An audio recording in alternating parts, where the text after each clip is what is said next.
पुणे आणि पिंपरी चिंचवडमध्ये विषारू दारू प्यायल्यामुळे 13 जणांचा मृत्यू झालेला आहे, तर अनेक जण हे गंभीर झालेत। पिंपरी चिंचवडमधील दापोडी आणि फुगेवाडी या भागामध्ये मिळून 8 जणांचा मृत्यू झालेला आहे, तर पुण्यातील काळे पडळ भागामध्ये 3 आणि हडपसर भागामध्ये 2 अशा 5 जणांचा मृत्यू झालाय। ही विषारू स्पिरिटयुक्त दारू योगेश वानखेडे यांनी बनवलेली होती।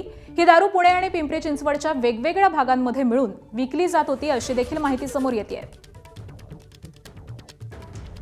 आणि याच सगळ्या संदर्भामध्ये अधिक माहिती जाणून घेऊयात आमचे प्रतिनिधी मंदार गुंजारी यांच्याकडून। मंदार, नेमकी काय अधिकची माहिती मिळतेय? या योगेश वानखेडेंनी तयार केलेली विषारी दारू, स्पिरिट युक्त दारू पुणे आणि पिंपरी चिंचवड शहरातील वेगवेगळ्या ठिकाणी विकली गेली आहे। त्यामध्ये मिळून आतापर्यंत 13 जणांचा मृत्यू झालाय।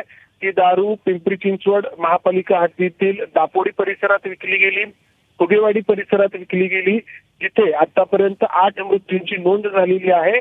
पुणे महापालिका हद्दीतील हडपसर आणि काळेपडळ या भागामध्ये देखील ही दारू विकली गेली, तिथेही मृत्यूंची नोंद झालेली आहे। आणि त्यामुळं हे विषारी दारू कांड पुणे आणि पिंपरी चिंचवडमध्ये मिळून आपल्याला पाहायला मिळते। योगेश वानखेडेला अटक करण्यात आलेली आहे, मात्र योगेश वानखेडे हा सराईत दारू विक्रेता आहे। या आधी त्याच्यावरती अनेक गुन्हे नोंद आहेत, मात्र तरी देखील त्यांनी ही विषारी दारू तयार करून विकल्याचं समोर आलेलं आहे। त्यामुळं कायदा सुव्यवस्थेचा प्रश्न पुण्यामध्ये उपस्थित होतोय। अगदी धन्यवाद मंदार या सविस्तर माहितीसाठी।